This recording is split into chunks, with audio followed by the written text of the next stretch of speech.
لا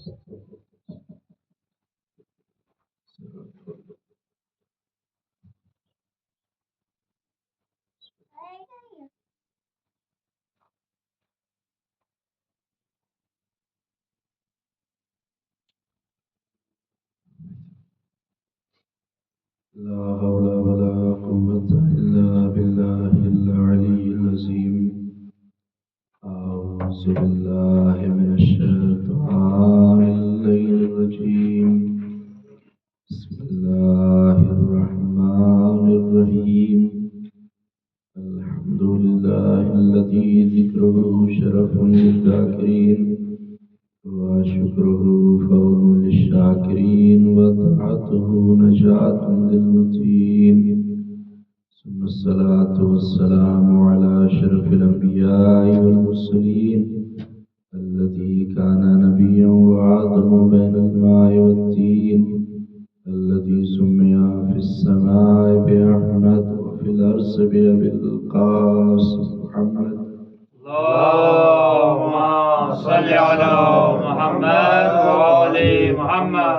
ثم الصلاة والسلام على أهل بيته الطيبين الطاهرين المعصومين المصدومين الغر الميامين، ولعنة الدائمة الباقية الجارية القائمة الثابتة على أعدائهم أجمعين. أما بعد، فقد قال الله سبحانه تبارك وتعالى في القرآن الكريم وهو أصدق القائلين بقوله الحق والصدق. أعوذ بالله من الشيطان الرجيم. بسم الله الرحمن الرحيم. يا بني آدم لا يفتننكم الشيطان كما خرج أبويكم من الجنة. صلوات. اللهم صل على محمد وآل محمد. حاضرین بزم ازاح، ماتمداران و پرسرداران سید الشهداء و طفیل 14 معصومین علیہ السلام، اور خصوصاً بتعیید حضرت بطول بنت رسول معصوم عالم جناب فاطمہ زہرا سلام اللہ علیہا. اللهم صل على محمد وآل محمد. مجلس شب جمعہ ہے، سب مل کر دعائے شب جمعہ کی تلاوت کرتے ہیں. بسم اللہ الرحمن الرحیم. الحمد للہ من اول الدنیا الى فنائها ومن الآخرة إلى بقائها، والحمد لله على كل نعمة، وأستغفر الله من كل ذنب وأتوب إليه. اللهم ارزقنا شفاعة الحسين يوم الورود، وثبت لي قدم صدق عندك مع الحسين وأصحاب الحسين الذين بذلوا محجهم دون الحسين عليهم السلام. پروردگارا شب جمعہ، شب رحمت، شب مغفرت، تو پہلے 14 معصومین علیہ السلام ہمارے تمام گناہان کبیر اور صغیرہ کو معاف فرما. پروردگارا جو حاضرین مجلس میں بیٹھے ہیں ان کی تمام حاجتوں کو اور ان کی دعاؤں کو پورا فرما. پروردگارا ہمارے جو مرحومین دنیا سے رخصت ہو گئے ان کی مغفرت فرما، ان کے درجات جنت بلند فرما، ان کی برزخی منزلوں کو آسان فرما. پروردگارا ہم سب کو علم حاصل کرنے کے، اس پر عمل کرنے کی توفیق عطا فرما. پروردگارا اس میں جتنے ہی مومنین تلاش معاش میں آئے ہیں ان کے رزق اور روزی میں خیر و برکت عطا فرما. پرچم اسلام کو سر بلندی اور شرف عطا فرما. پرچم کفر و نفاق کو سر نگوں فرما. دشمنان اسلام کو نیست نابود فرما. پروردگارا ہم سب کو زندگی کی آخری سانس تک محبت اہل بیت پر اور صراط مستقیم پر ثابت قدم رہنے کی توفیق عطا فرما. پروردگارا ہم سب کو زیارت کربلا نصیب فرما. آخرت میں 14 معصومین کی شفاعت نصیب فرما. پروردگارا ہمارے مولا و آقا ہمارے سید و سردار امام زمانہ کے ظہور میں تعجیل فرما. ہم سب کو اپنے مولا و آقا کے مخلص غلاموں اور جانثاروں میں شامل فرما. ربنا تقبل منا انک اللهم صل على محمد وآل محمد. قرآن مجید کے سورہ مبارکہ اعراف آیت نمبر 27 ہے.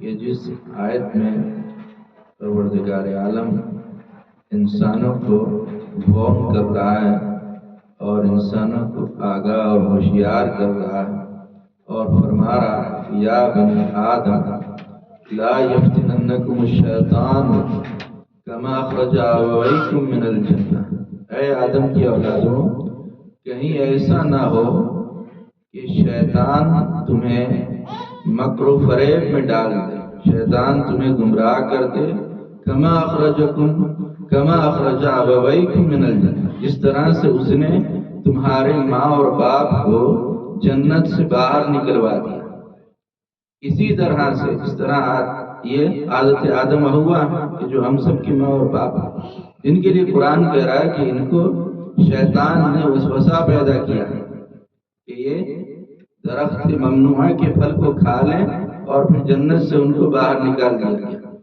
اسی طرح جس طرح سے اللہ نے جناب آدم اور حوا کے لیے بیان کیا کہ تم ان سے عبرت حاصل کرو کہ تمہارے ماں اور باپ کو جس طرح سے شیطان نے بہکایا اور گمراہ کیا، تو کہیں ایسا نہ ہو کہ تمہیں بھی شیطان بہکا دے، شیطان تمہیں بھی گمراہ کر، اس لیے کہ شیطان کو جب اللہ نے حکم سجدہ دیا سب فرشتوں کو اور شیطان نے انکار کیا اور اللہ نے کہا کہ میری بارگاہ سے نکل جائے، تو پھر شیطان نے اسی وقت قسم کھائی۔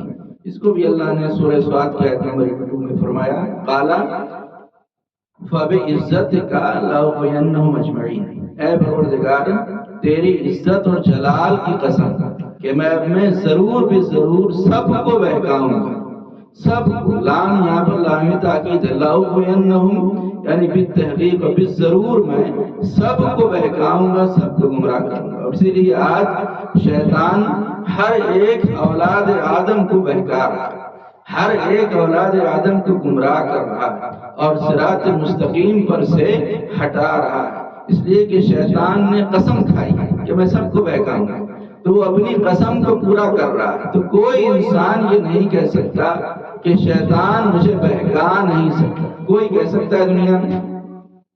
کوئی عام انسان ہے وہ بھی نہیں کہہ سکتا ہے، کوئی انسان کہ جو بوڑھا ہو گیا ہے وہ بھی نہیں کہہ سکتا ہے، کوئی صاحب علم ہے وہ بھی نہیں کہہ سکتا ہے، کوئی بڑے سے بڑے علامہ ہو وہ بھی نہیں کہہ سکتا، کوئی کہہ سکتا ہے سوائے 14 معصومین علیہ السلام کے پوری دنیا میں کوئی بھی شخص یہ نہیں کہہ سکتا ہے کہ شیطان ہم کو بہکا نہیں سکتا۔ شیطان یہ بھی شیطان کی طرف سے ہوتا ہے کہ شیطان جو مجلس میں لوگ آتے ہیں توجہات کی دوسری طرف یا باہر جا کے بیٹھ جانا، یہ سب شیطان کی طرف سے ہی ہوتا ہے کہ شیطان چاہتا ہے کہ مجلس میں آ گئے لیکن فرض اعضاء تک نہ آ سکے، تو یہ بھی تو شیطان کی طرف سے ہی ہے کہ فرض کیونکہ مجلس سنیں گے تو باہر جو سن رہے ان کو بھی ثواب ملے گا، جو اندر سن رہے ان کو بھی ثواب ملے گا، لیکن جو باہر سن رہے ہیں ان کو فرض اعضاء پر بیٹھنے کا ثواب نہیں ملے گا، آپ سب کو فرض اعضاء پر بیٹھنے کا بھی ثواب ملے گا۔ تو ضروری ہے کہ شیطان جب برگلا رہا ہے، شیطان بہکا رہا ہے، شیطان گمراہ کر رہا ہے، تو کوشش کریں کہ شیطان کے مکر و فریب سے اپنے آپ کو بچائیں، شیطان کے جال میں پھنسنے سے اپنے آپ کو بچائیں۔ تو اب سب کو شیطان، پوری دنیا میں سب کو شیطان بہکا رہا ہے۔ اب سوال یہ کہ کون وہ لوگ ہیں کہ جو شیطان کے مکر و فریب سے بچ جاتے ہیں اور جنہیں شیطان گمراہ نہیں کر سکتا ہے؟ یہ سوال ہے ہمارے سامنے امپورٹنٹ، یہ سوال ہے کہ کون لوگ شیطان کے مکر و فریب سے محفوظ ہیں؟ تو یہ تو قرآن کی آیت اس کے بعد ہی فوراً آیت ہے کہ اللہ نے جیسے ہی یہ کہا، شیطان نے یہ کہا، تو شیطان نے خود ہی کہہ دیا کہ اللہ عباد اللہ المخلصین، سوائے مخلص بندوں کے۔ تو اب یہ کون لوگ ہیں جن کو شیطان نہیں بہکا سکتا؟ تو صادق آل محمد امام جعفر صادق علیہ السلام اللہم صلی علی محمد وآل محمد نے ارشاد فرمایا حدیث میں، اور شیطان کے قول کو آپ نے نقل کیا کہ شیطان خود کہتا ہے کہ میں سب کو بہکا سکتا ہوں، لیکن 5 طرح کے لوگ ہیں جن کے اوپر میرا بس نہیں چلتا، جن کو میں بہکا نہیں سکتا، جن کو میں گمراہ نہیں کر سکتا۔ تو ہم سب دعا کرتے ہیں کہ اللہ ان 5 لوگوں میں سے، ان 5 قسم جو ان میں سے ایک ہم بھی ہوں، تاکہ شیطان ہمیں بھی گمراہ نہ کر سکے۔ تو پہلی جو 5 طرح کے گروہ کون سے؟ پہلا جو امام علیہ السلام نے ارشاد فرمایا، وہ شخص یا وہ گروہ، وہ لوگ کہ جو اپنے تمام معاملات میں خدا پر توکل کرتے ہیں، بھروسہ کرتے ہیں تو خدا کی ذات پر، دنیا کے کسی انسان پر بھروسہ نہیں کر سکتے، نہیں کرتے۔ اپنے تمام معاملات میں توکل کا مطلب ہے کہ ہر خیر کی امید خدا سے رکھیں، ہر دفع شر کی امید بھی خدا سے رکھیں۔ ہر شر کو دور کرنے والا بھی خدا ہے، ہر خیر ہمیں دینے والا بھی خدا ہے۔ جس طرح سے جب ہم نے کچھ نہیں مانگا خدا سے تو بن مانگے اس نے عدم سے وجود میں ہمیں لا کر کھڑا کر دیا۔ پہلے ہم عدم میں تھے، کچھ نہیں تھے، لیکن وجود عطا کرنے والا وہ پروردگار ہے۔ اس نے بن مانگے ہمیں یہ اعضاء و جوارح دی، یہ بے شمار نعمتیں بن مانگے دی، اور جب دنیا میں آئے تو ماں کے وسیلے سے اللہ نے اس کائنات میں بھیجا، اور وہ اتنی شفقت اور محبت کرنے والی ماں کہ جو اپنے سے بھی زیادہ اپنے بچے کا خیال رکھنے والی ہے۔ اس ماں کے ذریعے سے اس شفقت کو، اس محبت کو وہ خدا ہے کہ جس نے ماں کے اندر ودیعت کر دیا۔ اسی طرح ہمارے رزق کا انتظام خدا نے کیا، ہمارے آنے سے پہلے رزق کا انتظام ماں کی شکل میں خدا نے رزق کا بھی انتظام کیا۔ تو وہ پروردگار کے جو بن مانگے عطا کر رہا ہے، جو بن مانگے دے رہا ہے، اگر اس کی ذات پر توکل کر لیں اور بھروسہ کر لیں تو ممکن ہی نہیں ہے کہ وہ کبھی اس توکل اور بھروسے کو ٹوٹنے دیں۔ اب توکل اور بھروسے کا یہ مطلب یہ نہیں ہے کہ ہم خدا پر بھروسہ کرتے ہیں تو ہاتھ پر ہاتھ رکھ کر بیٹھ جائیں۔ خدا پر بھروسہ ہے کہ وہ اگر چاہے گا تو دے دے گا، وہ چاہے گا تو نہیں دے گا، ایسا نہیں۔ بلکہ توکل کا مطلب یہ ہے کہ انسان اپنی کوشش اور اپنی محنت کرے اور جو نتیجہ ہے وہ خدا پہ چھوڑ دے۔ دکان کھول کے آپ بیٹھ گئے، بالوں کو منگوا کے دکان میں رکھ لیا اور صبح صبح بیٹھ گئے، اب دکان کھولنا آپ کا کام ہے، دکان میں مال بھرنا آپ کا کام ہے، تو کسٹمر بھیجنا یہ خدا کا کام ہے۔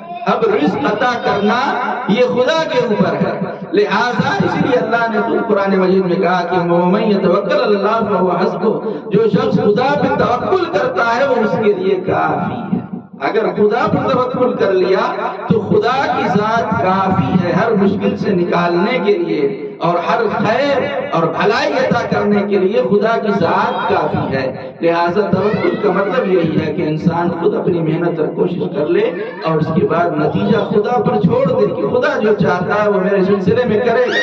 تو یہ وہ لوگ ہیں جس کے لیے امام نے فرمایا کہ یہ توکل کرنے والے لوگ ہیں، شیطان جنہیں بہکا نہیں سکتا، شیطان جنہیں گمراہ نہیں کر سکتا۔ دوسری قسم امام نے فرمائی کہ وہ لوگ شیطان کے مکر و فریب سے محفوظ ہیں کہ جو شب و روز میں کثرت سے ذکر اور تسبیح خدا کا، دن و رات میں کثرت کے ساتھ ذکر خدا جو لوگ کرتے ہیں، جو اللہ کا ذکر کرتے رہتے ہیں، پھر انہیں شیطان کبھی بھی نہیں بہکا سکتا۔ اس لیے اللہ نے حدیث قدسی میں اللہ نے ارشاد فرمایا کہ من ذکر، جو شخص میرا ذکر کرتا ہے تو میں اس شخص کا ذکر اپنے بزم ملائکہ میں کرتا ہوں، جو شخص میرا ذکر کرتا ہے۔ اسی طرح پیغمبر اسلام سے بھی حدیث ملتی ہے جس میں آپ فرماتے ہیں کہ جس شخص کو ذکر کرنے والی زبان مل گئی تو اس شخص کو دنیا و آخرت کا خیر مل گیا، کہ ذکر کرنے والی زبان مل گئی۔ اگر کبھی بھی آپ فری ہیں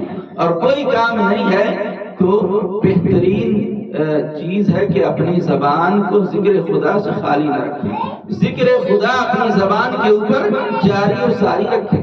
اس لیے کہ قرآن مجید کی یہ آیت ہے کہ یسبح للہ ما فی السماوات و ما فی الارض، جو کچھ زمین اور آسمان کے بیچ ہے وہ سب ذکر خدا کر رہے ہیں۔ ہم نہیں دیکھ رہے لیکن یہ پتھر ذکر خدا کر رہا ہے، یہ پہاڑ یہ ذکر خدا کر رہے ہیں، یہ جتنی بھی اشیاء اس کی امام بارگاہ میں آپ سمجھ لیجیے کہ ساری کی ساری چیز ذکر خدا کر رہی ہیں۔ ذکر خدا سے کوئی خالی نہیں، ہم سن نہیں سک رہے ہیں، ہمارے کانوں کے اندر طاقت نہیں کہ ہم سن سکیں، لیکن ہر چیز ذکر خدا۔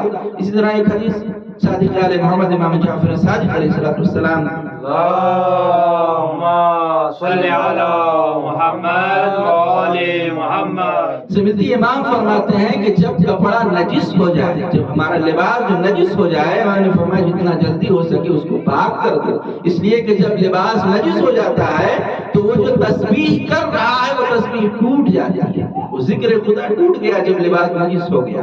اس لیے اس لباس کو جتنا جلدی ہو سکے پاک کر دیں، کہیں ایسا نہ ہو کہ ہم سبب بن رہے ہیں کہ وہ ذکر خدا سے محروم ہے وہ لباس۔ تو آپ اس لباس کو جتنا جلدی ہو سکے پاک کر دیں. تو زمین و آسمان میں ہر چیز تسبیح خدا کر رہی ہے، ذکر خدا کر رہی ہے. اب ان ساری تسبیح میں بہت ساری تسبیح، ہم مثلا تسبیح بھی پڑھتے ہیں کہ اللہ اکبر، الحمدللہ، سبحان اللہ، یہ ساری تسبیح ہیں. لیکن ان ساری تسبیح میں جو سب سے بہتر تسبیح کہی گئی ہے وہ ہے تسبیحات اربع، سبحان اللہ والحمدللہ ولا الہ الا اللہ واللہ اکبر.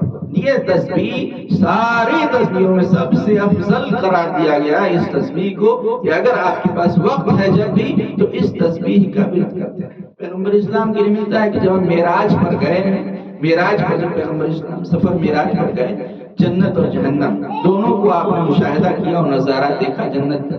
تو جب جنت کا آپ نظارہ دیکھ رہے تھے تو دیکھا کہ ایک سرسبز و شاداب ایک علاقہ ہے جہاں بہت سارے پیڑ لگے ہیں جنتی، اور وہاں بہت سارے پرندے ہیں جو اپنی آواز میں چہچہا رہے ہیں. اور آپ نے دیکھا کہ اس وسیع و عریض مقام پر کچھ فرشتے ہیں، اور وہ فرشتے مکان تیار کر رہے ہیں، اور جس اینٹ سے مکان بنا رہے ہیں وہ سونے اور چاندی کی اینٹ کہ جس سے مکان فرشتے بنا رہے ہیں. تو پیغمبر اسلام نے دیکھا کہ مکان بنا رہے ہیں لیکن ایک اینٹ لگاتے ہیں، دو اینٹ لگاتے ہیں، پھر رک جاتے ہیں، پھر تھوڑی دیر کے بعد اینٹ لگاتے ہیں. پھر اس طرح دنیا میں آپ لوگ جب کسی مزدور کو رکھتے ہوں گے گھر بنانے کے، دیکھا ہوگا 7-8 گھنٹے کا کام ہے تو مزدور تھوڑی دیر کام کرے گا، پھر سگریٹ پینے کے لیے چلا جائے گا. تھوڑی دیر کام کیا پھر واٹس ایپ کے اوپر میسج اور فون کرنے لگا، کبھی گٹکا کھانے کے لیے چلا جائے ہے نا، ایسا ہوتا ہے. تو کام ہے 7 گھنٹے کا، لیکن 1 گھنٹہ اسی کاموں میں مزدور برباد کر دیتا ہے. اور جب ٹائم ہو گیا تو فوراً پیسہ مانگنے کے لیے آ گیا. تو فرشتے بھی کیا اسی طرح کر رہے تھے کہ تھوڑی دیر کام کر رہے تھے، اینٹ لگا رہے تھے، پھر رک جا رہے ہیں، پھر تھوڑی دیر لگا رہے رک جا رہے ہیں. تو پیغمبر اسلام نے جب یہ منظر دیکھا تو آپ قریب گئے ان فرشتوں کے اور پوچھا کہ آخر وجہ کیا ہے کہ تم گھر بنا رہے ہو، اینٹ لگاتے ہو پھر رک جاتے ہو پھر لگاتے ہو. تو ان لوگوں نے کہا کہ یا رسول اللہ، ہم یہ اینٹ سے جو گھر بنا رہے ہیں یہ مومن بندوں کے لیے گھر بنا رہے ہیں، اور ہم اس وقت بناتے ہیں کہ جب مٹیریل آتا ہے، جب وہ میٹیریل بھیجتے ہیں تو ہم یہاں پر اینٹ لگا لگا گھر بناتے ہیں، جب میٹیریل رک جاتا ہے نا تو ہم بھی رک جاتے ہیں.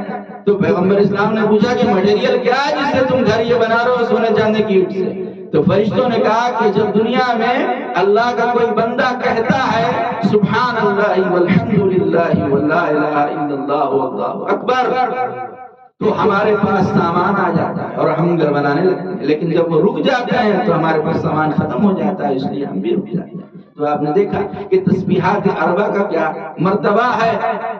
اسی طرح پیغمبر اسلام کے لیے ملتا ہے، آپ فرماتے ہیں کہ جب کوئی بندہ سبحان اللہ کہتا ہے، ایک مرتبہ سبحان اللہ کہا آپ نے، تو عرش خدا کے نیچے جتنی بھی چیزیں ہیں یہ ساری چیزیں کہتی ہیں سبحان اللہ سبحان اللہ سبحان اللہ سبحان اللہ. جب سب کی ساری چیزیں سبحان اللہ کہتی ہیں تو اللہ کہتا ہے کہ یہ ساری چیزوں کو اللہ کرامن کاتبین کو، جو اعمال لکھنے والے فرشتے انہیں کہتا ہے کہ جب اس نے میرے بندے نے سبحان اللہ کہا تو اس کی وجہ سے پوری کائنات نے سبحان اللہ کہا. تو جتنے لوگوں نے سبحان اللہ کہا سب کا ثواب اس بندے کے نام اعمال میں لکھا کہ اس کی وجہ سے. اس لیے آپ نے کبھی مجلس میں بیٹھے ہیں تو اگر سبحان اللہ کہہ دیا تو ثواب آپ کو ملے گا، ہم کو ثواب نہیں ملے گا کہ آپ نے اپنی زبان سے سبحان اللہ کہا. مجلس سننا اس کا ثواب بھی ہے، اگر ذکر سبحان اللہ کہہ دیا تو اس کا ثواب بھی ہے، نعرہ لگا دیا تو اس کا ثواب بھی ہے. صلوات اللہم صلی علی محمد وعلی محمد. تو دوسرا کہ جو شیطان کے مکر و فریب سے بچا ہوئے ہیں وہ لوگ ہیں جو ذکر خدا کثرت کے ساتھ کرتے ہیں. تیسرے آپ نے فرمایا امام نے کہ تیسرے وہ لوگ جو شیطان کے مکر و فریب سے بچے ہوئے ہیں وہ ہیں کہ جو اللہ کے تقسیم کردہ رزق پر راضی. کتنے لوگ ہیں جو ناراض ہیں خدا سے کہ اللہ نے مجھے کیوں کم دیا، اس کے پاس تو گاڑی ہے میرے پاس گاڑی نہیں، اس کے پاس تو بڑی دکان ہے میرے پاس تو چھوٹی سی دکان ہے. تو خدا سے راضی نہیں ہے، یعنی خدا کی تقسیم پر راضی نہیں ہے. تو ایسے لوگ جو خدا کی تقسیم پر راضی ہیں وہ شیطان کے مکر و فریب سے بچے ہوئے ہیں کہ جو کچھ خدا نے دیا اگر ایک دن میں کچھ کم آمدنی ہوئی تب بھی الحمدللہ، اگر ایک دن زیادہ آمدنی ہوئی تب بھی الحمدللہ، خدا کا شکر ادا کرتا ہے۔ اس طرح پیغمبر اسلام فرماتے ہیں ابو ذر غفاری سے کہ ابو ذر، جس طرح سے ایک انسان موت سے بھاگ رہا ہے، ہر انسان موت سے بھاگ رہا ہے نا دنیا میں، تو جیسے موت سے بھاگ رہا ہے، اگر انسان ایسے ہی رزق سے بھی بھاگے تو جیسے موت پیچھا کرتے ہوئے وہاں تک پہنچ جاتی ہے اور انسان کو دبوچ لیتی ہے۔ دیکھا آپ نے کس طرح سے موت پیچھا کرتے ہوئے دبوچ لیا، راتوں رات آ کر لے گیا، کسی کو پتہ بھی نہیں چلا، آیا ملک الموت لے گیا۔ تو اس طرح موت پیچھا کر رہی ہے، اسی طرح سے اگر آدمی بھاگے رزق سے تو رزق بھی انسان کا پیچھا کرتا ہے اور انسان کو دے دیتا ہے۔ جب تک رزق لکھا ہے اس انسان کو وہ رزق مل کر رہتا ہے اور وہ رزق انسان بچ نہیں سکتا ہے۔ تو جہاں بھی چلا جائے انسان، پہاڑ پہ چلا جائے، زمین پر رہے، دریا میں رہے، جہاں بھی رہے رزق اس انسان تک پہنچ جاتا ہے، جس طرح سے موت ہر جگہ پہنچ جاتی ہے اسی طرح سے۔ تو تیسرا فرمایا آپ نے کہ وہ شخص جو تقسیم رزق پر راضی ہے، خدا کے تقسیم پر راضی ہے، جو کچھ دیا ہے اس سے شیطان بہکا نہیں سکتا۔ چوتھی آپ نے فرمایا وہ شخص کہ جو اپنے لیے پسند کرتا ہے وہی مومن بھائی کے لیے بھی پسند کرے، تو اس شخص کو شیطان بہکا نہیں سکتا۔ کہ جو اپنے لیے پسند کرے، حدیث میں آیا جو اپنے لیے پسند کرے، اپنے لیے پسند کرتے ہیں میری کوئی برائی نہ کرے پیٹھ پیچھے، تو اسی طرح آپ بھی کسی مومن بھائی کی برائی نہ کرے۔ آپ چاہتے ہیں میرا کوئی برا نہ کرے، اسی طرح سے دوسرے کا برا نہ کرے۔ جو چیز اپنے لیے پسند کریں وہی اپنے مومن بھائی کے لیے پسند کرے، اس لیے کہ مومن کا بھلا چاہنے والا ہوتا ہے، مومن کا خیر خواہ ہوتا ہے، مومن کا بھائی ہوتا ہے، اس کو قرآن مجید نے بھی بھائی کہا، حدیث پیغمبر اسلام نے بھی بھائی کہا کہ مومن کا بھائی ہے۔ مومن کبھی دوسرے مومن کی غیبت نہیں کرتا، کبھی مذاق نہیں اڑاتا، کبھی برائی نہیں کرتا، ہمیشہ بھلائی چاہتا ہے۔ تو جو مومن دوسرے کی بھلائی چاہتا ہے، دوسرے کا خیر خواہ ہے، تو پھر اس کو شیطان کبھی بھی بہکا نہیں سکتا۔ اور پانچویں اور آخری چیز جو آپ نے فرمائی کہ شیطان جس کو بہکا نہیں سکتا وہ کون ہے؟ وہ شخص ہے کہ جب مصیبت آتی ہے تو وہ جزا و فضا نہیں کرتا، یعنی فریاد نہیں کرنے لگتا کہ میرے اوپر اللہ نے مصیبت نازل کر دی، مجھے تکلیف دے دی، نہیں، بلکہ اللہ کی نازل کردہ مصیبتوں کے اوپر صبر کر لیتا ہے کہ پروردگار جو مصیبت ہے، اس لیے حدیث میں آیا پیغمبر اسلام سے حدیث ہے کہ جس گروہ کو، جس قوم کو اللہ پسند کرتا ہے اس کو آزمائشات میں مبتلا کرتا ہے، اس کا امتحان لیتا ہے جس کو اللہ پسند کرتا ہے، تاکہ امتحان کے ذریعے سے درجہ بڑھ جاتا ہے۔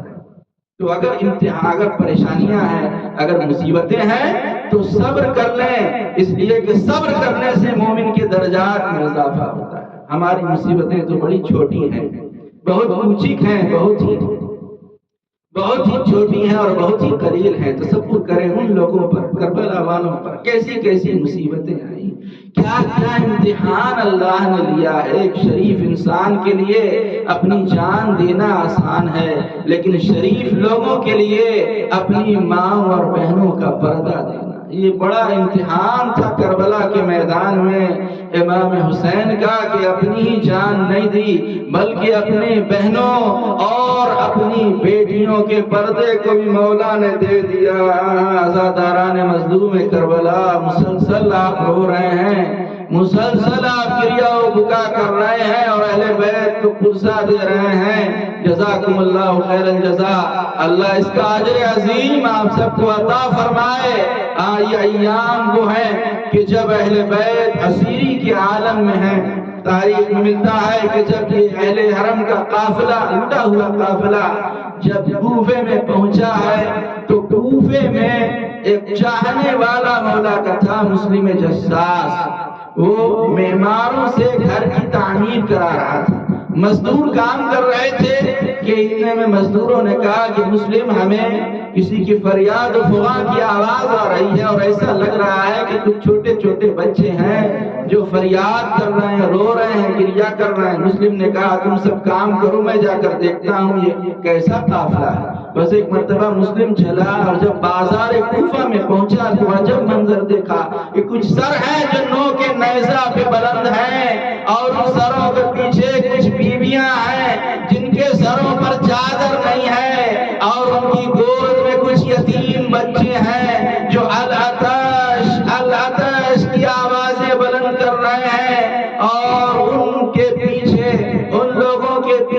کیا دیکھا کہ ایک قیدی ہے جو بیمار ہے، کہ جو اس کے ہاتھوں میں ہتھکڑیاں ہیں، جس کے پیروں میں بیڑیاں ہیں، کمر میں لنگر اور گلے میں توق خاردار ہے۔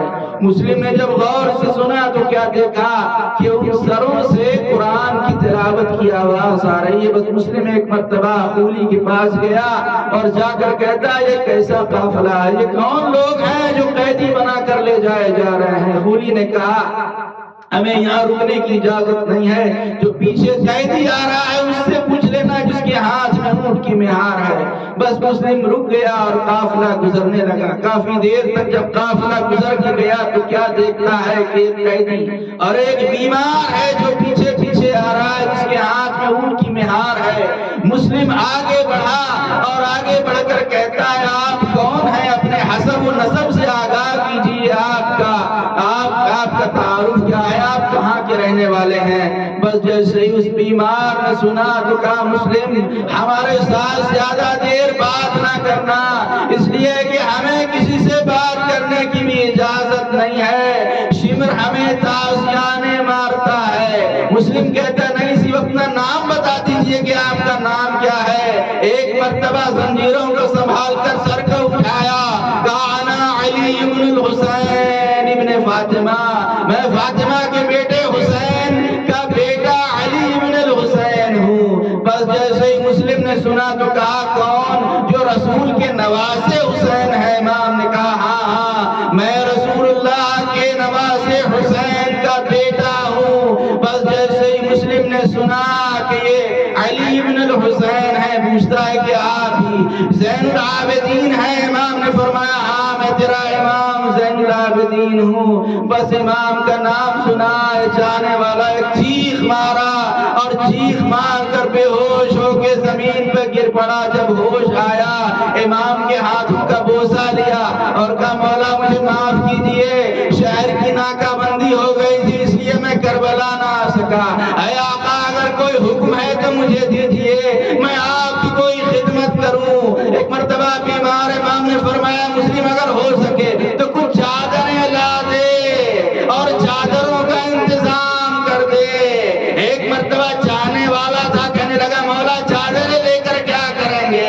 امام نے فرمایا مسلم میں تنہا نہیں ہوں، میرے ساتھ میری پھوپھیاں بھی قید ہیں، رسول کی نواسیاں بھی ہیں، میری بہن سکینہ بھی ہے۔ بس مسلم رونے لگا، روتا روتا گیا، کچھ چادریں لے کر آیا، سیدانیوں کے حوالے کیا۔ بس جیسے ہی اشقیاء نے دیکھا کہ بیویوں کو چادریں مل گئیں، ظالم ہاتھ میں نو کے نیزہ لے کر آگے بڑھے، بیویوں کے سروں سے چادروں کو چھینا۔ بس اس منظر کو دیکھ کر دریائے وحدت کی مچھلیاں تڑپ گئیں۔ ثانیہ زہرا نے کہا اے سیدانیوں چادروں کو پھینک دو، ہمارے نانا کی امت نے ہمارے پردے کا سامان چھین لیا۔ انا للہ و انا الیہ راجعون۔ اعزم بقضائہ و تسلیما لامرہ وسیعلم الذین ظلموا ایانا